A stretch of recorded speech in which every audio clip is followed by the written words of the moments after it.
Hey guys, how are we doing tonight? I decided to talk to you about two things. I've been watching myself over and over, and of course that's the perfectionist nature in me. And I wanted to talk to you about the things that I see that I do. Because kitchen safety is important at home, and just that, I notice little things about myself that I like and I don't like. And so I make these odd faces at you guys that I think is completely hilarious. But anyway, first of all, let me stress the importance of washing your hands.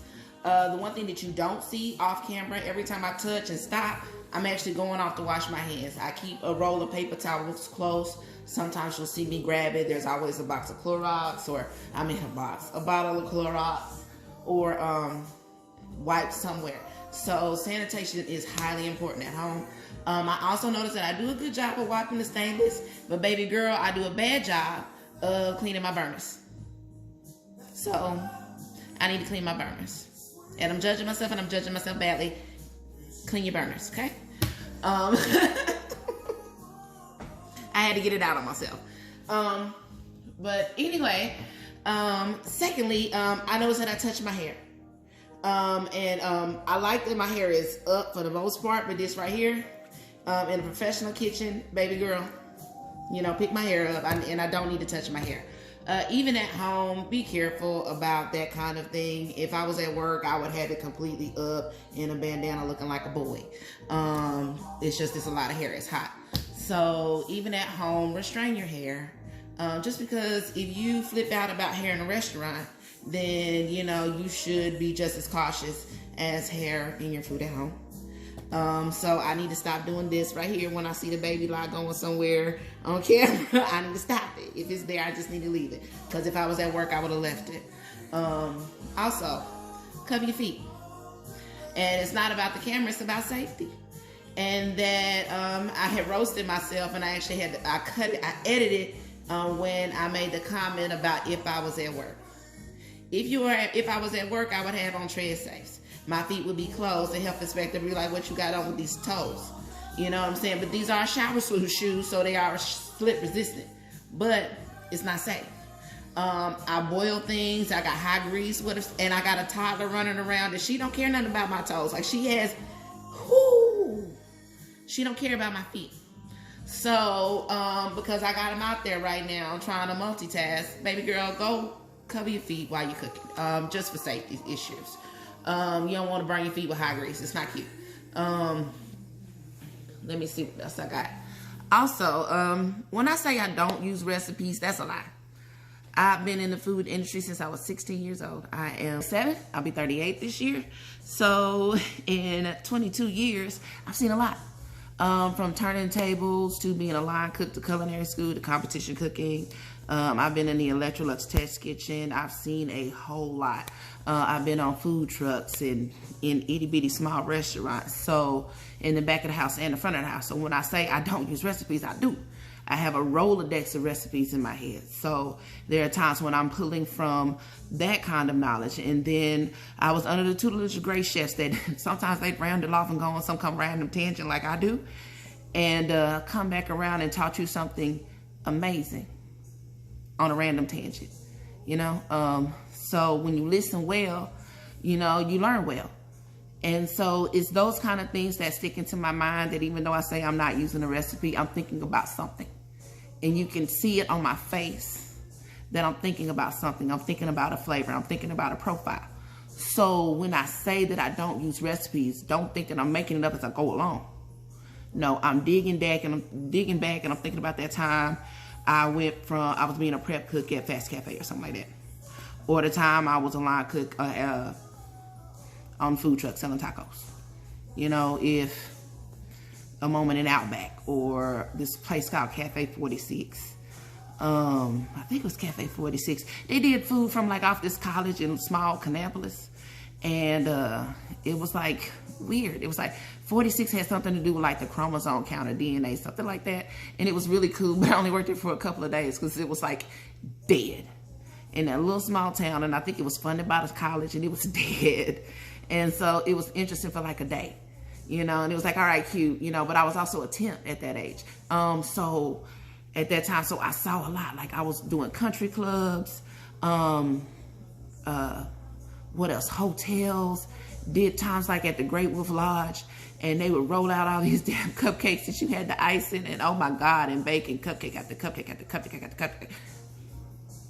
And it's those kind of moments that you learn. You don't want to be a pastry chef. You don't want to make cupcakes for a living. You know, same thing about, you know, food truck. When you spend a summer on a food truck and it's hotter than, oh my God, it's like, you know, you're cooking in the oven and you fat, you need it. You need to sweat that on off and believe, oh my God, I lost a lot of weight, hallelujah, on that food truck. Drinking water, sweating buckets. And then it got cold in the winter and I went home just in time to get off it because I didn't, if it was hot on that food truck, I bet you that winter on that food truck was ugly because it snowed. But anyway, I got out just in time. But it's moments like that you don't forget, and walking around in the lab, like I said, and chefs would say random things in the moment. That's why I don't use recipes. They're in there. They're stuck. They ain't going nowhere. After 22 years, you got to like it or love it. You know what I'm saying? Or you're glutton for punishment. And I think that's one reason why I talk to y'all so much. And I've made this transition from behind the camera to in front of the camera. Because I feel like out of all the chefs on my timeline, I don't want to sell y'all no food. Like, I don't. Like, in my heart, like, I make up restaurant concepts all the time. I write them down. I think them up for a menu, logo, staffing. Sometimes I write down costing, like everything. Like it's manic. I can't help it. But I would rather just teach y'all. It's fun to think about, because every time I think about something, I go, I don't want to do that forever. And I get bored with the idea by the time I get it all written down. I would rather teach y'all how to do what I do. When those people who have been with me from the beginning,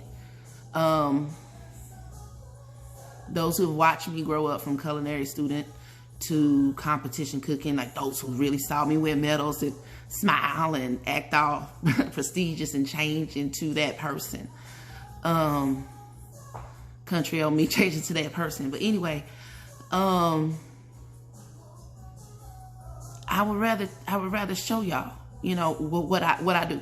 And it looks great and the pictures are still, but it needs explanation. And when people ask, the text, the comment section only does so much, and I don't like to go live. And so this is my way to correct myself and teach you guys again and help you understand why I'm trying to teach you guys how to do these things that you guys see me do. Because healthy cooking at home is important, no matter what lifestyle you're living. If you're living the omnivore like me, like I consider myself an omnivore. If it walks, flies, swims, crawls, if it's edible, if it's a grain, it's a vegetable, it's a fruit, if God made it, I'm gonna eat it. I try to stay away from it. I eat my fast food, I ain't gonna lie. But I'm actually very selective about which ones I eat. But as far as home cooking, for the most part, I try to stay with fresh product, whole product, and I don't cut off any food group. But that's just me. It works for me. I was extremely big. I was eating everything, anything and everything, mostly fast foods, mostly processed foods, heavy salted foods. And, that changed from going, if it's not in a box, you can eat it. If it comes out of a box, you can't. And so there were things that I wanted to eat, so I had to make it. And that was actually during the time that I was in culinary school too. So, kill two birds, one stone, you know what I'm saying? So that's why I'm very holistic. If it's in the grocery store, I want to cook it, and I try to stay out of that aisle. But anyway, on a tangent. No matter what lifestyle you're eating, vegan or whatever, I want to teach you something, give you a different option. I don't really have a lot of vegan eaters because we eat pork around here. And I know y'all hate that. I know y'all hate that I eat pork. And that's okay. I'm at home. I can eat my pork. But I have friends that are vegans, and I will translate a recipe for them. Actually, let me tell y'all something.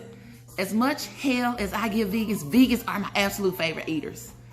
Vegans are my extreme opposite. I eat everything, and they just eat my side items. And I have to take all that extra stuff out of my side items that I like to make my vegan friends happy. And I've had a couple of friends that have went vegan on and off. And what is the lacto-ovo? I've seen the keto diets. I see all of those niche diets. I think they're interesting to me. They're curious to me. And I will get people who switch diets sometimes and ask me questions about recipes. Because, you know, when you've seen as much as I have, you know, you just think out of the box. But yeah, y'all vegan, shout out to y'all. I actually love y'all. Like, nutty vegans. Y'all are nutty, bro. Crazy. But I love y'all. Anyway, so I think I went off on a tangent, but the whole purpose was to critique myself and to teach y'all some things and let y'all know about myself a little. The chef had to speak. Mommy was too busy talking all the damn time and chasing the baby. So I'm gonna tell myself to make sure to wash your hands, and I do, chef. Yes, chef, I wash my hands. Yes, chef, I will clean my burners. Yes, chef, I will cover my feet. Yes, chef, I will stop talking and stop saying that I don't use recipes. But the shouts out to culinary school are amazing. Actually, speaking of, shout out to Central Piedmont Community College. Yes. Class of 2015. Yes. Anyway,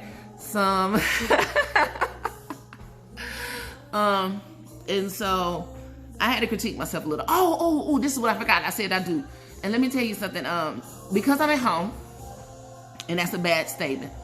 But it is because I'm at home and because I have a depth of understanding too. When that pot is boiling and I'm braising and it's wolfing and rolling boil, and I'm proud of myself for using the tasting spoon. Actually, I cannot not use a tasting spoon. Even at work, I use a tasting spoon. Like, tasting spoon is life. But when at work, I am very much more conscious about changing the tasting spoon. I've caught myself double dipping the spoon. So Ketha, stop double dipping the spoon, even though you're at home, even though you know that it's cooking at a proper temperature and it's gonna do that 15 minutes, it's gonna kill whatever germs, whatever, blah, blah, blah, blah, blah. You know, grandma used to use that same wooden spoon, dip it in and out. Nobody changed spoons back in the day. People used their fingers. But change your spoon. And I think that's it.